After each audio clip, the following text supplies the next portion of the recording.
If you go down into the woods today, you're sure of a big surprise. But not this day. No. This day we're reviewing Winnie the Pooh, Blood and Honey. And may God have mercy on our souls. Person I ever shown this place to. And why am I so special? Because soon we'll be Christopher and Mary Robin. We should be close now. We're not going to find them. We will. Pooh, Piglet, Eeyore. We were friends for many years, and they're out there. Christopher, we need to leave.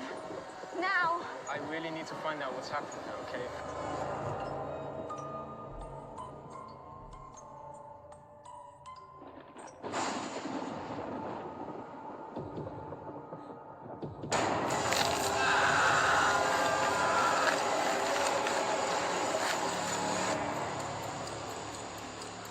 This place is kind of cool. And did you say how to cool? We need to go. There's Laura's dead. There's someone else outside. What was that?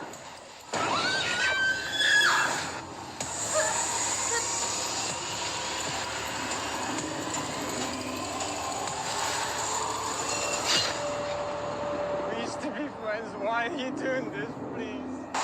I would have never left, I swear. I swear.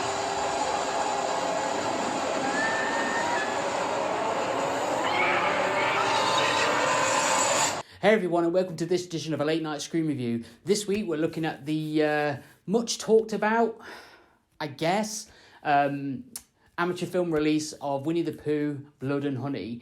Now, I've actually tried to go see this movie at the cinema, but I missed the last and maybe only showing at my local Cineplex. So I had to resort to renting this movie out on YouTube. And that's £5 I'm not getting back. So this film was directed by an unknown filmmaker by the name of Rhys Frake Waterfield, I think is the name. And again, like I say, it's on most streaming services. So if you really want to catch this movie, I guess you can go on rent it from YouTube or Amazon or any other kind of streaming service.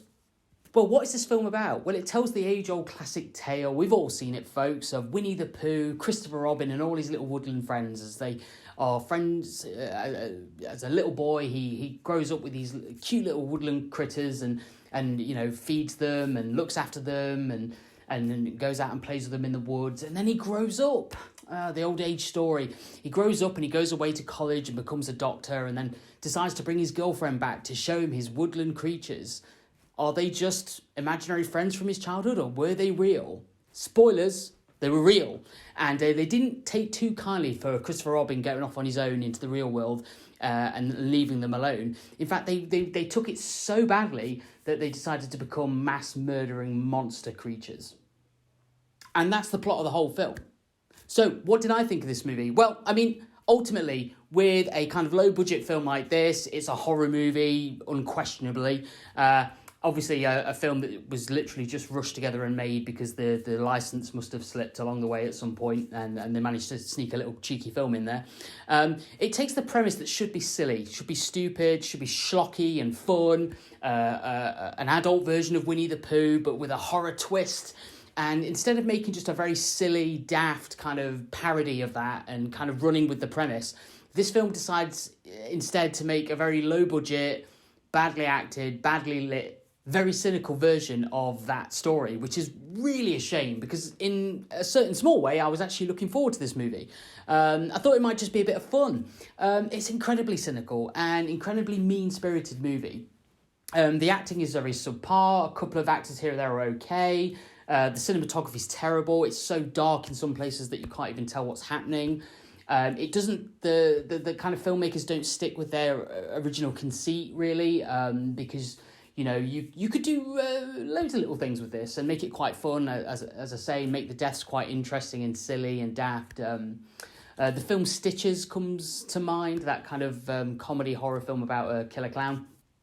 It could have been on that kind of vein, but instead, as I say, it just kind of is quite dark and depressing and just gross. And as I say, we just have a host of young kind of nubile women that are just there to completely be slaughtered by the main monsters. The Winnie the Pooh and Piglet are like these fully grown adult man beast creatures that have the faces of the animals that they're supposed to be. So Winnie the Pooh looks like Winnie the Pooh and Piglet looks like Piglet, but obviously in a kind of more realistic way. But the masks themselves don't move very little or not at all. The creatures don't really emote or speak or have any personality. There's no real reason for what they're doing other than the fact that Christopher Robin left them at a young age.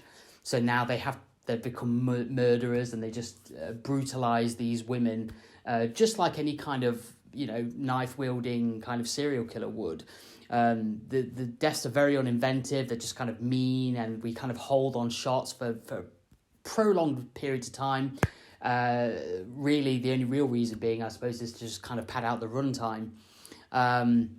The ending's very unsatisfying. It has no real story. There's no real structure to the movie other than the fact that these two monsters just butcher women for 90 minutes, and then the film just stops. So again, there's no characterization. We don't really learn the main survivor girl's name until about 3/4 of the way through the film, and that's only because one of the other characters just happens to shout it.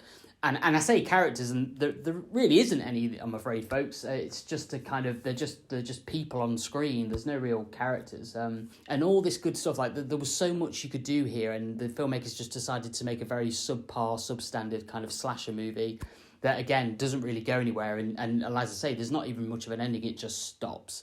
So it leaves you very unsatisfied, and I can't really recommend it, as I say, unless you're sort of really into this kind of thing. So yeah, that's a sorry from me. I'm never going to get that £5 back, so I'm a bit bummed out about that. And yeah, a real shame, because things could have been a lot more fun and interesting. But there you go. That was Winnie the Pooh, Blood and Honey, and yeah, don't go watch it. So also, just a quick update. So we here at the Outland Production site, the Jack Horrorhound site, we are endeavouring to make more and more content. So we're trying to do a video a week. So every Sunday or Sunday night, if you live in England, there'll be a release. So it'll either be a Jack Horrorhound short, it will be a late night scream review, it will be a Jack Horrorhound's House of Horrors. So at the end of every month, we'll get a full-blown show out. But then for every Sunday leading up to that, the end of the month, the last Sunday of the month, we'll have some sort of content release. That's all we can kind of do at the minute. That's our kind of structure, just to kind of keep the content coming out to you guys. We want to make more. We want to do more. We just want to grow the channel. So obviously, if you're out there and you're watching the show, please like, subscribe, comment, or all that good stuff.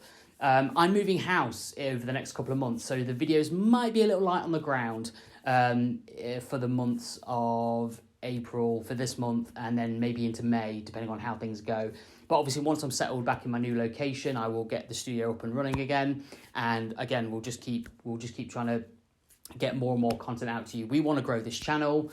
We want to hear from you guys, and we just want to keep making more and more episodes. Like, if it was up to me, I'd make an episode every week, but unfortunately, like, real life work gets in the way, and it's kind of a one-man show at the minute. But hopefully things will get better and improve. We want to grow the channel. I am going to be at HorrorCon this year, so if you're in Sheffield, HorrorCon, the Magna Science Centre, I think it's on the 20th and 21st of May, that weekend. If you're around, if you're going to be there, then hey, you'll see me on the floor, then stop me and say hello. That'd be awesome. But until next time, guys, keep scared, keep safe, and we will see you soon. Bye.